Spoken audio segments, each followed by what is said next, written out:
You're listening to At the Core with Sarah Friend, in which I have conversations with women in leadership. As the president of a firm, I'm honored to be a leader and have this platform to connect with other women in leadership, to talk with them, hear their stories, and celebrate their unique journeys and impact. This episode, our guest is Julie Woodward. As the Director of Forestry at the Oregon Forest Resources Institute, Julie oversees OFRE's landowner education program and serves as a lead forester. She is passionate about helping Oregonians of all ages connect with our natural resources. Julie has been professionally engaged in Oregon's forest sector for over 25 years, being recognized as Oregon's Forester of the Year in 2009. Julie is a native Oregonian, even raising her kids in the same hometown she grew up in. Her family believes in being involved in their community, and Julie was recently recognized with the Kirk Burkholder Service Leadership Award. Welcome, Julie. Thanks, Sarah. There are so many reasons I've been looking forward to recording this episode. One is, I'm a lifelong Oregonian. I love the Pacific Northwest. And I got to do some research getting ready for today that just put kind of some statistics behind what I knew to be true, just that nearly half of Oregon is covered in forestry land. And that is so much a part of our experience as people who live in the Pacific Northwest. And so to now interview a leader in the forestry industry and one of very few women who lead in forestry. So thanks for being a part of this. Oh, well, thank you, Sarah. I'm so excited for this. All right. Well, let's dive in. So first, let's talk a little bit about Oregon Forest Resources Institute, OFRE. I usually start at the beginning, but I'm going to start at OFRE and then go backwards, if Sure. that's okay. So can you talk a little bit about the mission of OFRE? Absolutely. So the great thing is like you talked about, in Oregon, we have half of our state is forested, and people are passionate and care about those forests. And so all the way back in 1991, the state recognized the importance of continuing connecting people to those forests, even as we were becoming more and more living in urban environments. Yeah. And so OFRE became an agency, a state agency, where we help connect landowners to good stewardship. We help the public understand what's happening in the forest sector and in our forests. And then we also help a lot in our K-12 systems to just help bring forestry into the classroom. Well, I know education has been such a huge part of your values for your entire life. It has. And so do you mind talking a little bit about your passion for education and how you've brought that passion and value into your work at OFRE? So I have always enjoyed learning and being curious and educating. And when I also, though, grew up in a rural area where I didn't understand what all was available out in the world until I left home and went to the university. And then I ended up going on an exchange program and realized there truly is this huge world out there to learn from and grow. But what always drew me back was the forest and learning in the natural resource world. And so I had no idea at the time I'd find a home where I could bring science and forestry and education all together. And so I've just felt so honored the last 20 plus years to have that chance to grow with the organization as we've developed programs and brought people out to the forest. And so I started back in my hometown with developing an education program that was part of a demonstration forest at the Oregon Garden in Silverton, where we have a 15-acre demonstration forest where we took that forest and wanted to make it a place that was sustainable and healthy. Well, you talked a little bit about growing up in a rural community and specifically Silverton. So talk to me a little bit about your childhood and what planted that seed. So when I was growing up, I saw my grandfather was a logger and my dad was in logging and road construction, and just spent so much of our time outdoors. And I saw such a passion people had for wanting to provide what society needs, which is the wood that we built our houses and our communities, and saw people who were passionate about what they did and then didn't understand why it always seemed to be so controversial. But as I grew up, came to realize that's the amazing connection with nature. Is It invokes everyone to have a passion when they're out there in nature. And so just be able to start exploring the sciences behind why we do forestry and forest management, while also trying to balance the understanding of what our society needs and a building material and all the things we get from the forest, while also the social, which is that recreation. And I certainly didn't even realize I was being immersed in all of those worlds until later in life in college, but really just had an opportunity to grow up where I was that kid that in the morning you got kicked out of the door and was told to come back at dinner time. And so we went down and explored the creeks and the ponds and went with cousins to, stay out of trouble as much as possible, but also just explore every corner. People find places that they connect with. And that's really the special thing. I was learning a little bit about women in forestry in preparation for this. My understanding is it really wasn't until like the 1970s when women had a path to true careers in forestry. And you were in college just 20 years later. What was it at that time that you said, you know what, women are so underrepresented, but I am choosing this anyways? I actually was first enrolled in the College of Business and to get a business degree. And I found myself going over to the College of Forestry and hanging out and thought, maybe I'll get a minor over here. This is my roots. I really enjoy it. And then it was that courage to just realize that I could do more. Yeah. And that was where my passion was. And so I double majored and did both forestry and business because business is everywhere in everything we do, from small business owners to every angle of it. And I wasn't sure where the forestry path would take me. So I thought, oh, good, I'll have a backup.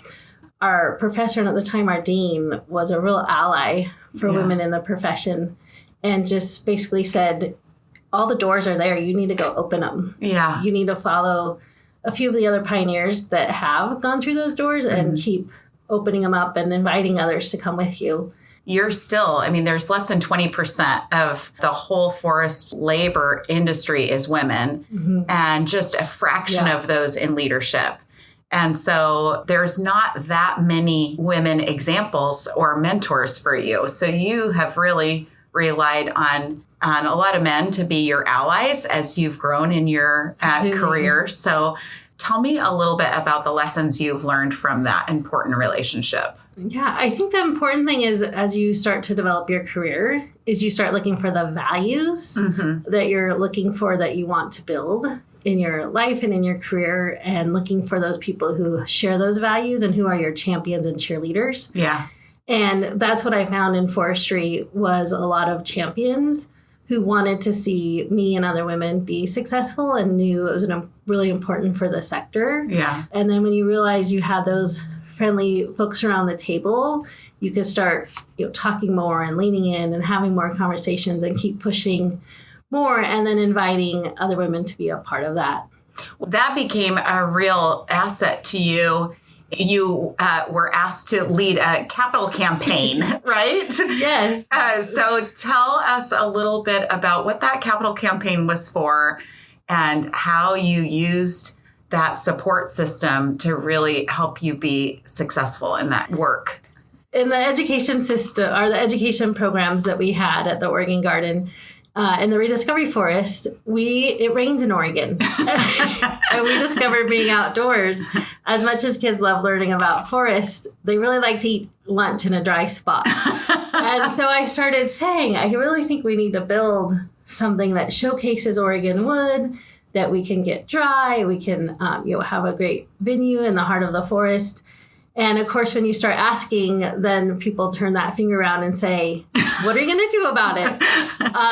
And so I started to explore the support for a capital fundraising campaign to build a pavilion in the middle of the forest. And again, went to those that have done it before me and started asking, how do you even start this process?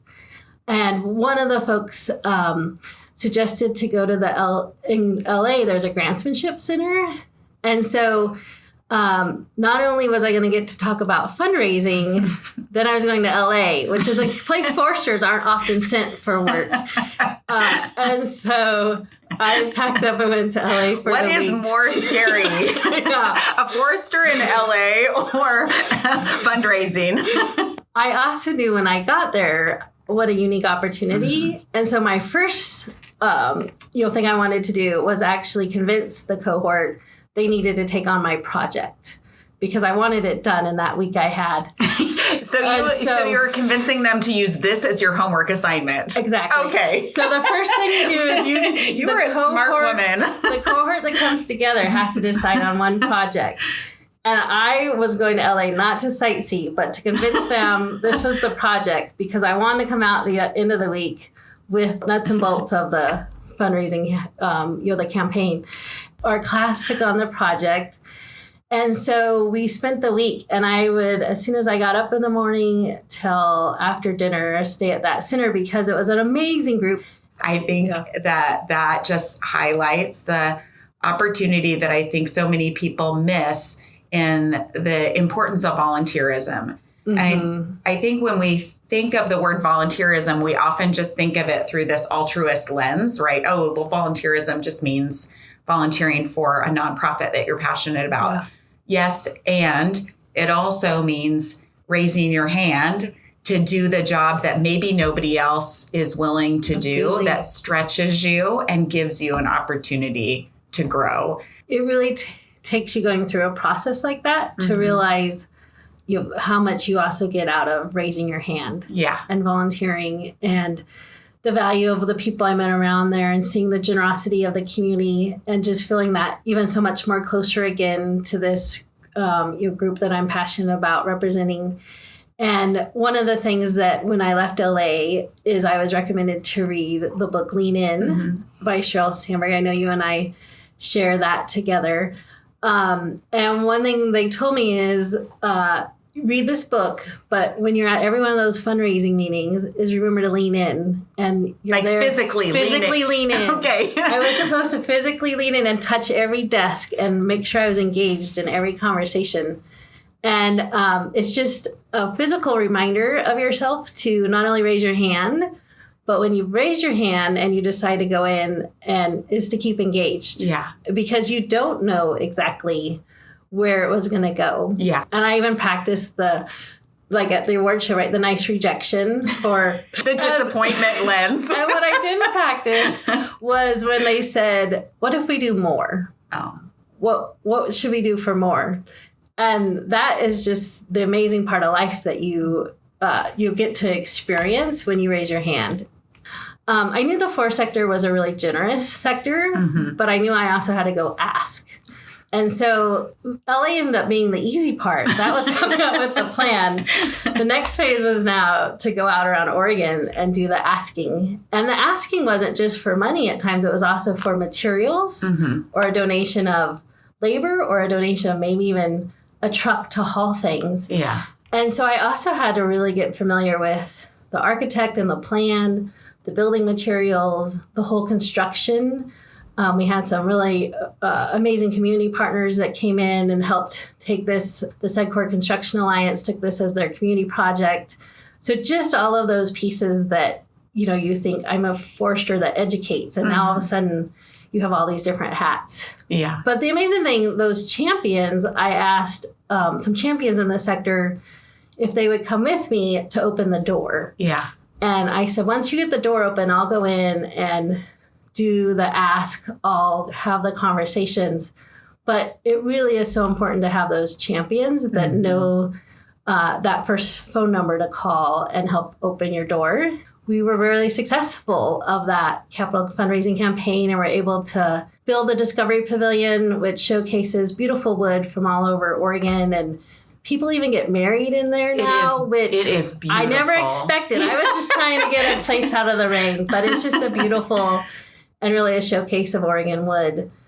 Well, you and I were talking, and I know you're still very connected to Oregon State, the university you went to, where you also got your master's degree. And you said that things seem to be shifting, and that there's now more young women who are choosing forestry as a major. Tell me about why you think more women are being drawn to forestry, because that's the pipeline for the future leaders. Just overall, our goal is always just to attract anyone to come study forestry or be part of natural resources. I just have to get that in there because, I always say if you have any passion for natural resources, there's a pathway, whether it's accounting to engineering to forestry to working in the woods.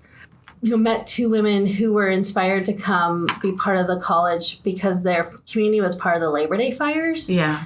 And just to see, as Oregonians, we all went through that together and the devastation it caused, and just understanding we want to try and find solutions so our future generations aren't faced with that same type of destruction that we saw. Yeah.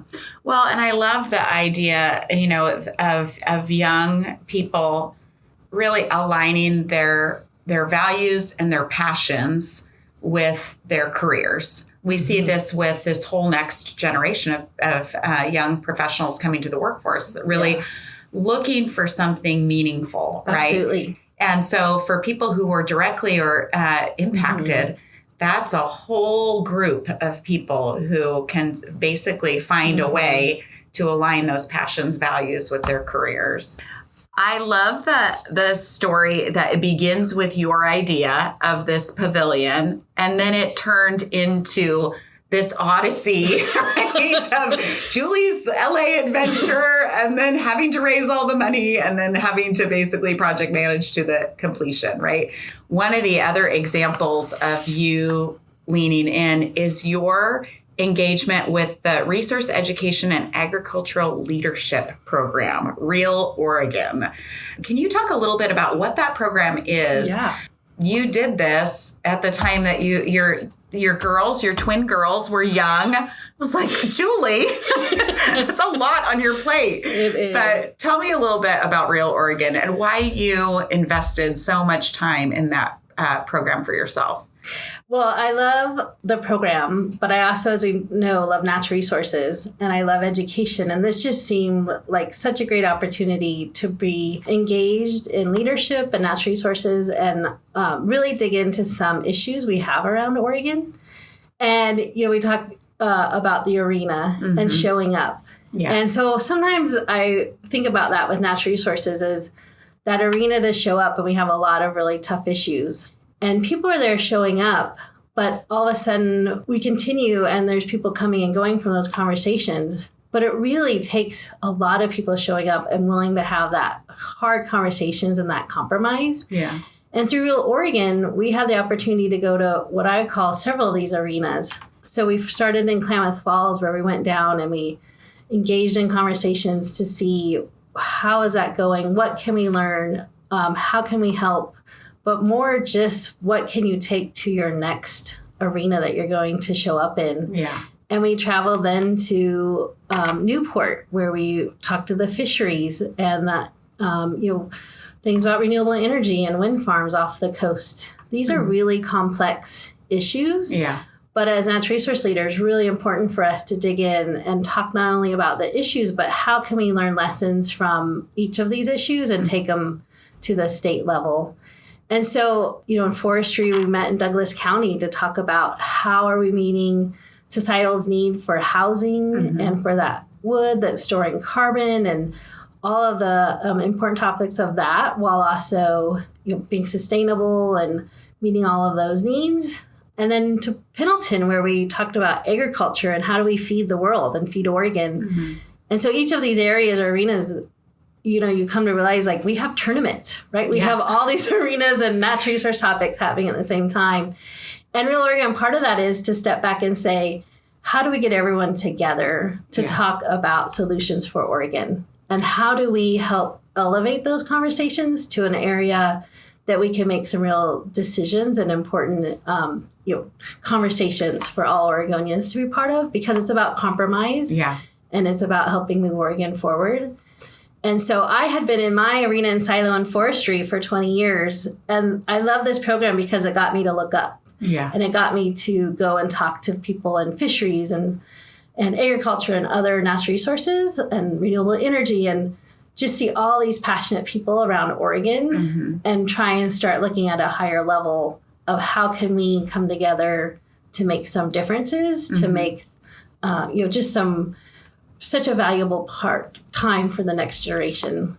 Well, and I think as a leader, you work in a beautiful space, but so challenging because in all of those communities that you just listed, these are issues where there is truth on all sides and really hard truth, right? Absolutely. And so it's navigating through very complex, very passionate debate, sometimes controversial issues, and trying to be that neutral arbitrator to move towards a solution where there is compromise, but that you're moving something forward. Because if we get stuck as leaders and just say, this is just too hard, it is too complex, and just keep pushing it to the next generation to solve, time is not the friend of these issues. We do navigate through a lot, but we also realize the importance of it for those generations to come. Yeah, absolutely. Yeah. You earned Forester of the Year in 2009. I did. That is major. That's a big award. And you were only the third woman to receive that honor since 1975. I was. And it goes back to our conversation about, again, trying to invite more women to be part of forestry. Yeah. And I really am so honored by that award. Yeah. It also ended up being not only such an honoring for the award, but I was probably the only woman who ever has announced their pregnancy of twins during the acceptance speech for the Forester of the Year. I didn't know I was being honored. They hadn't told me. You thought you were just going for I just thought I was being down there for the awards ceremony, honoring my colleagues, but I hadn't told even my boss, who was at the table. And so we announced during the awards ceremony to my table, yes, we are in fact pregnant and we're having twins. And the person that was announcing my award was at our table. And he went up and Jim announced that I was Forester of the Year, third woman to ever receive it, and announced I was pregnant and probably emotional. So I was in all this, I am emotional because this is a huge honor. And you just announced I was pregnant, and I just had to roll with it. And again, talking about acceptance speech, I hadn't prepared because I didn't know. I had worked really hard in my career. And, I think it comes back to women we often try and find that line between being a mom, being a professional, being, a family, and how do you balance life and work? And this is one of those moments where it all just happened together. Oh my gosh. Tell me about, some of the ways that you found you've been able to blend your life, right? Being a working mom, a professional with a growing career, growing into your leadership role. What are some of the things that you found that have helped you manage through that? I would say my first thing is an amazing husband. Because he's also in forestry. He's also in forestry. But a very different role. He has a different role. So we own a small business that he works at full time. And so recognizing and respecting when we each would have those times where one needed more. But I also just really respect the village and that community idea, and so grateful for our community and my family and my mom and others who you just really come to realize you can't walk it alone, and to be successful you need that supportive community. Yeah, absolutely. And so that's really such an important thing to me, is surrounding myself with at church and at work and at school and all those communities we're all part of, is just to find that when you get that help, it's also to make sure you give it back. You have always served the community. That is why, I could read through all of your awards, one of which is the Kirk Burkholder Service Leadership Award. And I think, that recognizes your active community engagement, and that you really do live that value. And there is a time when you need to take a break. Mm-hmm. So how do you restore for yourself? That's a great question. Has anyone figured this out yet? Is that rhetorical, Sarah? Have you figured that? It's a great question. And I think it's women helping each other remember to ask that question. Yeah. And taking that time. And I know for me, it's being with my family, but we love camping and we love getting away and spending time on lakes and exploring Oregon or other places in the Northwest, but just remembering to take that time. And that's how we balance a lot of that, is really to make sure I plan for that time. Yeah. Yeah. No, I think getting things on the calendar at almost 50, I'm finally learning that lesson. Because if you don't plan ahead for your vacations, they just don't seem to happen. Yeah. And so I think making sure that, you're proactive in building those breaks in your day, in your week, and making sure you've got true PTO time where you are really unplugged is just critical. And I think it's so important, because I do have twin girls, is to help show them that of balancing all of those things and knowing and admitting a lot of times you don't have the right balance. Yeah. And knowing when you need to pull back and take more time for yourself or for the family, or taking that time to get away, or knowing that this is a season where we're going to be really busy and to hang on for the ride. So thinking about your career in forestry, think about other women who could be in any industry where they may feel underrepresented. Mm-hmm. What advice would you give them in terms of choosing that career anyways and raising their hand and being bold and stepping into leadership? I think that's amazing advice, to be bold and step into leadership. And I think to not give up on the first no. Mm. And if you're really passionate and you really care about what you're doing and you're on that pathway, keep going and find ways and find the champions and allies to help you get there. I had an amazing opportunity a few years ago to be part of a Starker lecture series where we highlighted women of forestry and really wanted to inspire leadership.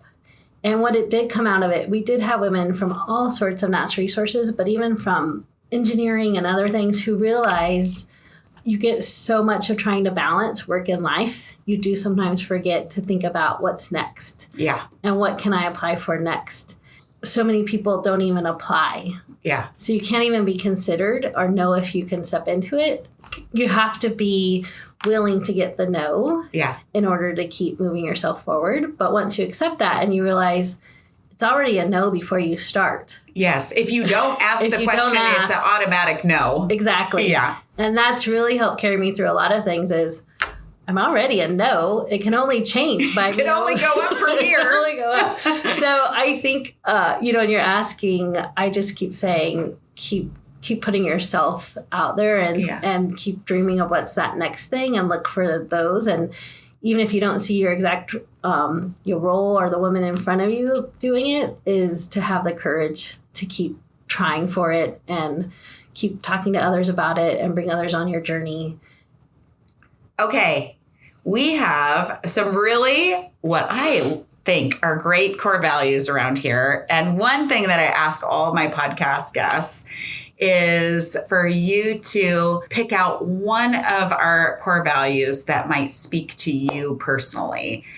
So our 5 core values are: play well with others, be curious, have fun and live well, be a champion, and own it. Of those 5, are there any that speak to you or your experience? Well, I love them all. I think we can all live by those. But of course, I'm really drawn to the be curious.